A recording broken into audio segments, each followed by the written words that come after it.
We can hear you. Bye. How about now? Now we can. It's good. All right. Morning. Who knows? Good morning. Good Friday morning.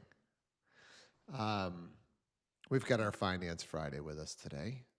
My plan is to talk a little bit about credit repair. Um, Nicole and I just went down to New York City for a little Zillow mastermind with some of the larger teams, and credit repair was one of those things that we talked about pretty heavily. So we'll get into that a little bit, but like we normally do, I want to open the floor. Anybody have anything just absolutely pressing going on in the real estate world, in their personal world, or in some combination thereof? What do you guys have?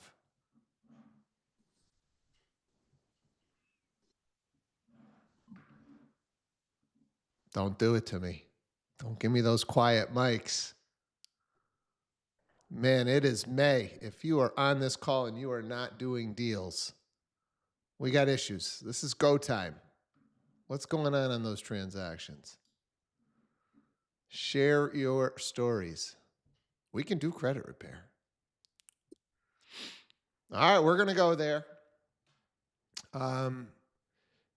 Dan, these are some questions for you. I think you guys kind of just make some general recommendations. That's my understanding when it comes to credit repair. Is that accurate, or do you guys have a system that you enroll them in, or a third party platform, or how do you guys handle it? And then I'll kind of talk about why I think this is so important right now. Yeah, sure. And good morning, everybody. Yeah, so as far as like credit recommendation, I mean, we can definitely look at it and say, if you do this and that, this will help you get your, improve your score. But there is another level to it that we go in some cases, where, and the way that we go about it has actually recently changed. So through the credit reporting company that we pull our credit reports through, and obviously, like the credit bureaus are Experian, TransUnion, and Equifax, but the credit reporting company we use is called Zactus, and Zactus provides us our credit reports, all our supplements, and everything. If we request a rapid rescore, it goes through Zactus.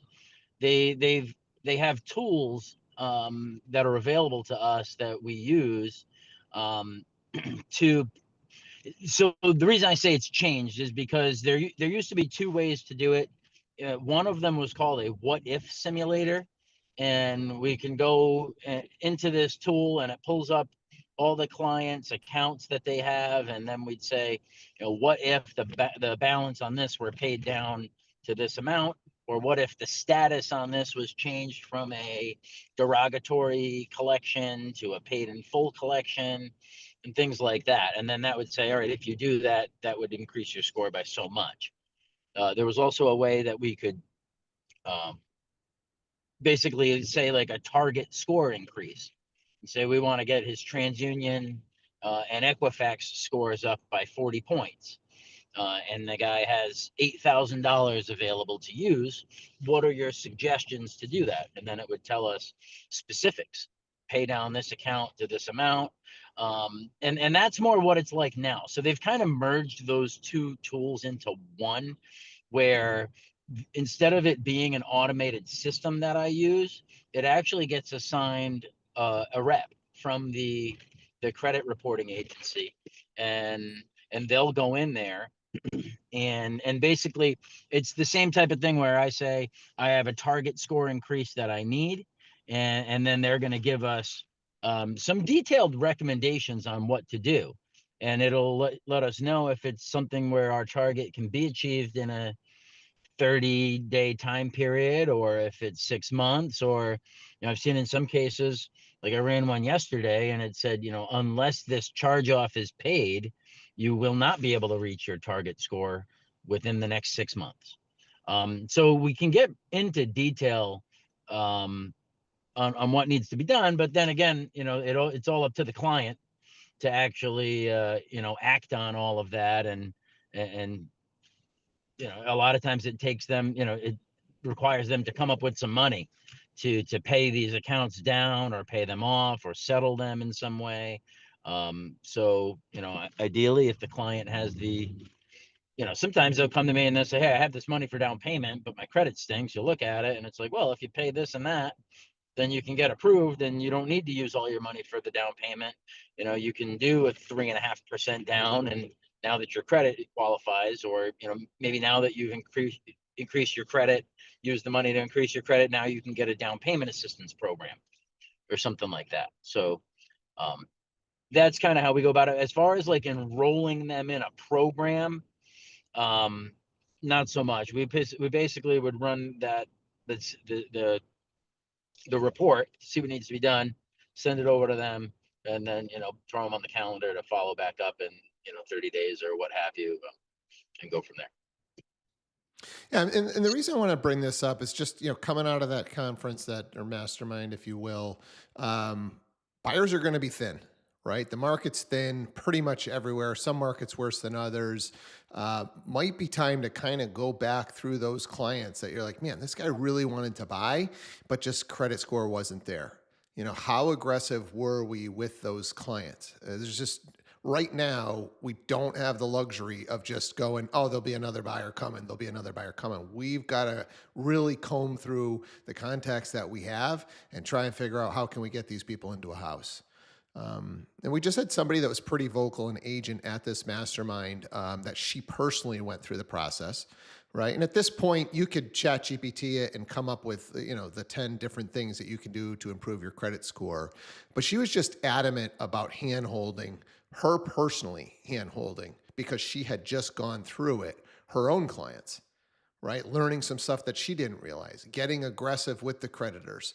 When you've got a payoff of $1,000, can you get that creditor on the line and get it paid off for $400 right now? I'll send you the $400 right now. Can you get that removed off my credit score type of stuff? So not just kind of going through the normal, keeping your balances low, or, having the right amounts of revolving credit. It just seemed like a time right now where this is something that we should focus on. We should be educated on it. I think we've tended to lean on the lenders. So Dan, I appreciate you sharing kind of what you guys do. But if you've got that right buyer, this might be something that you want to help them with. Maybe you want to try it on your own credit score, right? Try a couple of the things. See what the process is like. When you've been through it, it's much easier to tell the story. I mean, when this woman got up and spoke, she said something to the effect of she changed her credit score by over 100 points within like 72 hours because she was able to get a couple of these things dropped off and not having to pay them off fully. So I don't know how accurate that part of changing it that quick. I thought it was always a couple of weeks on a rapid rescore. But that's what she said. So I don't know if anybody else has any other stories. When I pulled the kind of the top 10 things about credit, the one thing that I didn't realize that you could do is you can get yourself added to another family member's credit. So get added to a credit card, right? Where that's got a good payment history, et cetera. And that can actually bump your score up. So that was one. They call it just says become an authorized user on a well-managed credit card. So you borrow that card's good payment history onto your credit score. So that was an interesting one to me that I had never heard of. I don't know if anybody else wants to kind of share. Margaret, I see your hand up. What do you got? Yeah, so I was actually surprised, but leave it to the young ones. You can learn a thing or two. Credit Karma has come up quite a bit for me when I talk to people, how they rebuild their credit or even create credit, especially when you don't have any, when you're young and just starting up in the world. So, the Credit Karma seems to have quite a bit of tips on what to do. They even suggest, this is the card for you. If you don't have any credit, we'll allow you to prepay on this card, but we'll monitor this. If you're paying on time, then we'll improve your credit. It's a very two-way way, I guess, which I was surprised that, you hear about Credit Karma. I have never really used it, but I've heard from several people now that it has really helped them and kind of pinpointing and even give them solution. Here's your credit card, use this one. And then we're going to switch it to this credit card. So it really evolves them into something. and keeps those tips and keeps you tracked on making sure you can create budgets even. So something to look for. I've also have to say, most lenders, I have some that like have really gone into it more versus others. I wish almost there was something that would help buyers with that, because I really don't have too many, tools in my toolbox for that. So I'm really open to hear more about this. I mean, I think the other thing, Margaretta, just in general, just like when we're doing a real estate transaction, if we're relying on the client to do something, to do the research, to go and take action, I just don't know how much they're going to do it, right? I always say a good agent drives the bus. This is another scenario, right? Be adamant about this. Drive the bus. Man, I really love you guys. It's been great working with you. I'd love to see you do X, Y, and Z. What do you need help with? Right. I just had some other clients. Maybe you connect them with another client that has been through the process. I'd love to just connect you guys just so you could see it's really not that difficult. I think some people, this might seem overwhelming. So that's why I encourage you guys to go through the process yourself, and see what the process is like. Even if you just changed, 5 or 10 points on your own credit score, but you knew a couple of things, you'll sound a little bit more educated when you're having that conversation. So. Maria, I see you posted in here. Did you want to share that story? Is that? Yeah, so my sister was on my mom's credit. She added her to it and her credit score was great. It was like 7 something. And when she went to go apply for a car loan, the guy told her that it basically didn't count, that they could see that she's on my mom's credit and she doesn't have any built credit herself. So I don't know how they could. So I can Dan, jump in there. Yeah. Yeah. So being added as an authorized user to a card definitely helps. That's one of the suggestions that we'll make for people sometimes. Ask if that's an option, especially if somebody comes to you and says, hey, my dad's willing to co-sign for me, and the credit's not quite there. So, well, can dad add you on to one of his cards as an authorized user? And you do get the benefit of all that.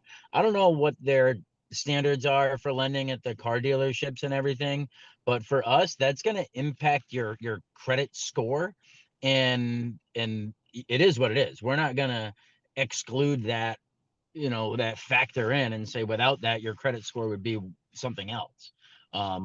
We wouldn't do that.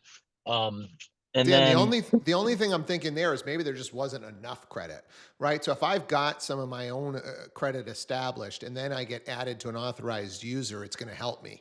But if all I have is the authorized user, could that be potentially the issue of, because it sounds like maybe that's what's going on there. It could be something like that, or it could be, we don't know what the scenario is, what her credit is before being added. If it was just a lack of credit, then maybe it is that you don't have enough of your own credit history. When we're looking at it, typically it's something supplemental. They've already got their own credit history and it's like, all right, let's get added on. Another suggestion that we make at times for people, and this is along the lines like that Credit Karma that Margaretta. Oh, do we lose Dan, or is it just me? Oh, you muted yourself, Dan. What happened there? There we go. Oh, I scrolled over to look at Margaretta on my phone. Yeah.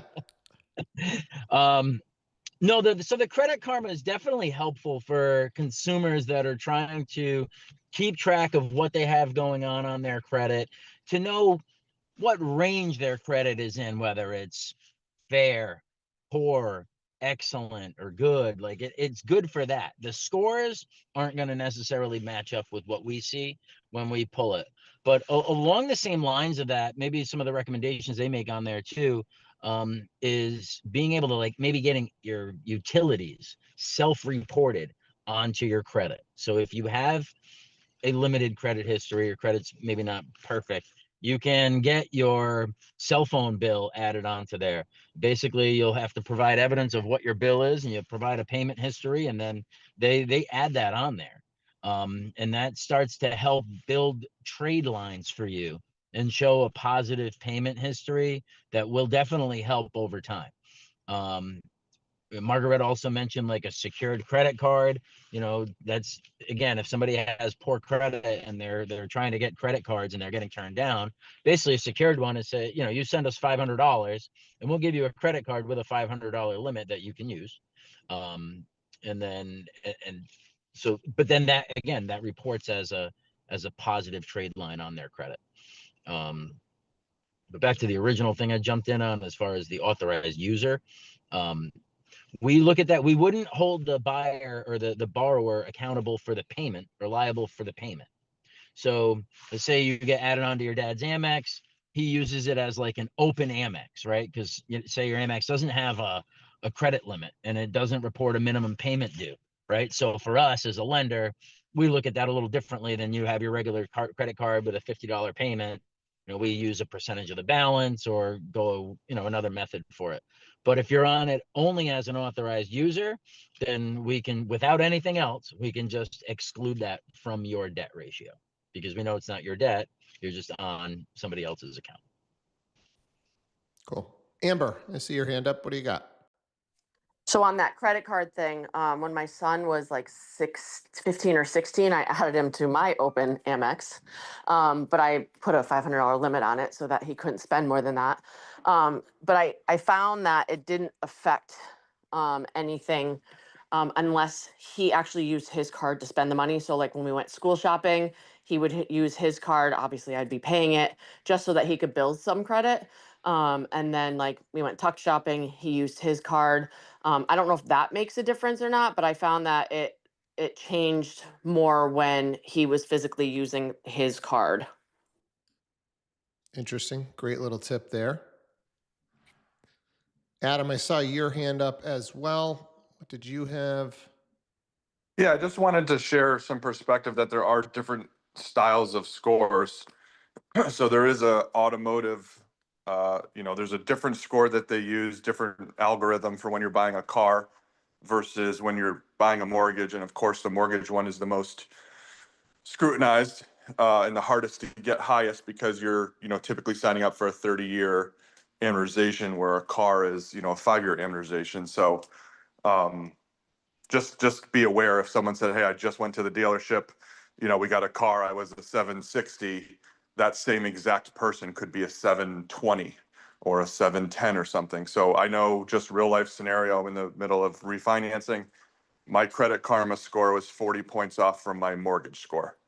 So just be careful with Credit Karma. As Eric said, it's a great way to monitor that no one's using your cards and kind of where you stack up against the rest of the country, but definitely not reliable for a mortgage score. Linda, what do you got? So with my twins, when they went to college, I had both of them added onto one of my credit cards as, authorized users. And I instructed each of them to use the card for their gas purchases.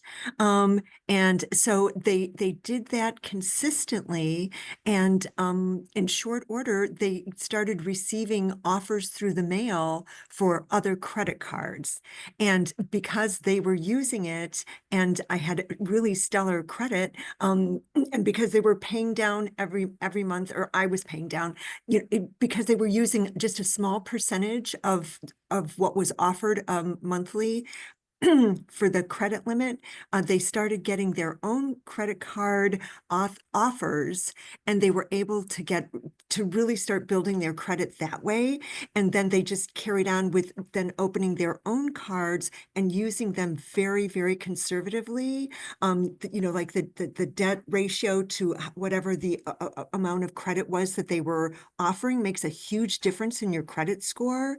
So I think they say that they want you to be using about a third of what they offer you in terms of your credit limit consistently, and pay it off consistently. And that's one of the elements that wins you a really great credit score. So they both did that, and they were then able to, so it was like a springboard for them to get excellent credit cards with great rates. And, so it just really set them up for success. It's a great share. I personally noticed this with my own credit cards. I never, I've been using a credit card since college. I have never, not paid off my credit card. The statement comes in, I pay it off. But what I didn't realize is that's not good enough. Right. So let's say you have a $10,000 credit line and you're charging $9,000 every month. Well, they're looking at that going, man, this guy's really close to, being in trouble here. So we had to go and start to pay twice a month. It might have even gotten to the point where we went weekly on a couple of cards that had lower credit lines that we were using. Right. So just that's something to keep in mind. It's like your credit utilization. So how close to your limits, your capacity are you getting? So that's one thing to keep in mind. And then the other thing is setting a reminder somehow on your phones every 6 months to go ask for a credit increase. Right. So on that $10,000 card, I knew personally my personal, charges every month, I would never spend more than $10,000. So I was like, I don't need any more than that. In 20 years, I had never asked for an increase in my credit line. Now I just have an email that hits my inbox every 6 months. I go in there, you tap a button, it gives you, usually another $2,500. So now, hey, I'm using 9,000 of maybe 25,000. So now you might not have to pay it off, twice a month or every week, et cetera. So those are a couple of easy tips that are working for me. Margaret, I see your hand up. Yeah, this reminds me, I want to give people example because it's mind blowing how this works really. And it seems to be this black magic, but I have 2 Discover cards and one I use frequently, one I don't. And I was trying to get my credit increase or based on, or something. And I had very good score. It was like in 800s. And then when I utilize one of my cards more frequently, so obviously there's a variable in how much your credit utilization is. And it was funny how it would lower my score down to 700. Obviously somebody was high 800s, 700, what are you doing to me? So the bottom line is the lesson I learned between the 2 cards, because one wasn't utilized and one was, and it was just about how much of that credit you're using. It's as long as you stay within 3%, it didn't seem to impact much of your credit score. But if I used anything still within that, it was just 6%, my credit score would drop by 20 to 30 points. And I'm like, this is insane. But it seems to be that sensitive to how much of that credit you utilize. And obviously credit cards are there for credit, but and I pay credit cards right off the bat. I don't, linger. So it's insane how that points and vary from out. And just to highlight, because I know quite a bit about car industry and car loans, those loans are very different from lender to lender. It's the number one thing for loans, house loans, they're very regulated. Car loans, not so much. And I think that's why that's so much difference in how the credit is applied to those loans. Yeah, thanks, Margareta. Linda, I don't know if you had another thought. Oh, no, I'm sorry. Let me lower my Linda, hand. right? Sorry. All right. Steve, one Dan? other thing that you had mentioned there, as far as with your card and your personal experience, paying it a couple times throughout the month to manage that balance so that they're not reporting you, using that highest balance. That's a great tip. One other kind of thing to think about as far as that goes is also just when your statement comes out. Right? You don't necessarily have to go in and pay it every couple weeks, but just be aware if your statement date is the 1st of every single month, then that's when your creditor is going to produce your statement and send that balance to the credit bureaus, because that's when they report the balance, is when they provide your monthly statement. So and they don't all come on the 1st. So that's why I say look on your statements and see, what, not your due date, but what your statement date is. And you can just simply go in the week before it and make your payment to that card. Whether you're paying it off in full, or if you're going to pay it to say you did pay half and then pay half, because you do want them to report some balance and some usage on it. I think it was Linda had mentioned, around 1/3. That's the number I've been told as well when I've talked with the people at Zactus, the credit company, about the credit rescores and stuff that we do. That's the ideal number. for that they want to see is around 1/3. But yeah, I just wanted to throw that out there, basically to be aware when your creditor is reporting that balance, and that's when they provide your monthly statement. One other thing I'll So just that throw. question of that then, so would it be matter like if we set up all our cards like to be paid on the 1st, or when do they report them? Is it on the 1st or on the 30th? No, it depends on the creditor. Like some of your credit cards might send you your statement on the 1st of every month. Some might come out on the 10th. Like it depends. So I would just look at like your most recent statement that you get from Chase or Capital One or whatever. I think you said Discover you have. I would just look at your most recent Discover statement and see what it says is the statement date. And that's going to stay relatively the same every month. Like if usually they might be the 1st, but some of them are different. So I would Right. just check. Thank you.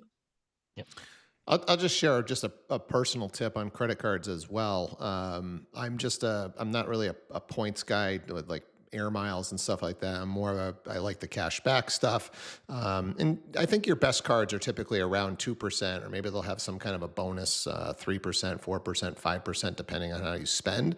But one of the things I just realized, and we just changed over, we obviously, and I'm assuming most of the world is in this position of spending a lot through Amazon. And so the Amazon has their own credit card that is 5% on Amazon purchases, which is pretty wild. So if you're somebody that you are spending on Amazon every month, and you're using your regular 2% card, I mean, 3% difference it's a lot when you're looking at the entire year. So simple little switch.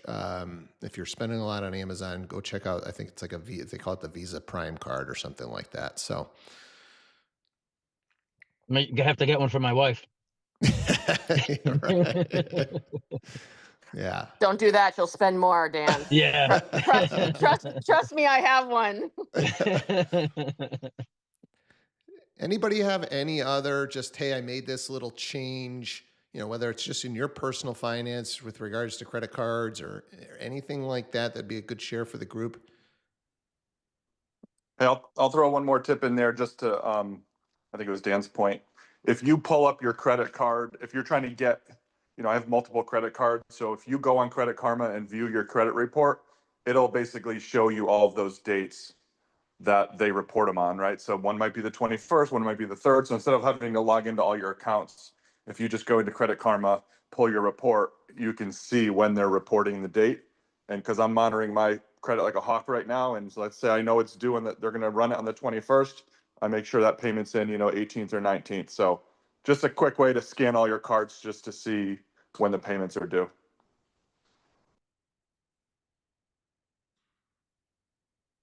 Anybody else make any changes recently, or a little personal finance tip or anything that would add some value before we wrap it up?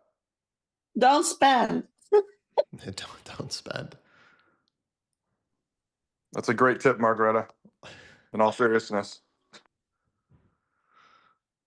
All right, guys. Well, hopefully there was a little takeaway, whether it's for you and your personal finances or something that's going to help one of your clients today. A lot of interaction, as always. I appreciate when you guys are coming and alive and full of energy and willing to share. That's what makes this a great call. So thank you so much for contributing today. Dan, thanks for your knowledge and always joining us on Finance Friday. Hope you guys have a awesome weekend. Go put some deals together and jot down some notes, and let's talk about those deals on Monday. All right. Have a great weekend, everybody. Take care. Thanks, guys. Thank you. Bye-bye. Thanks, Steve.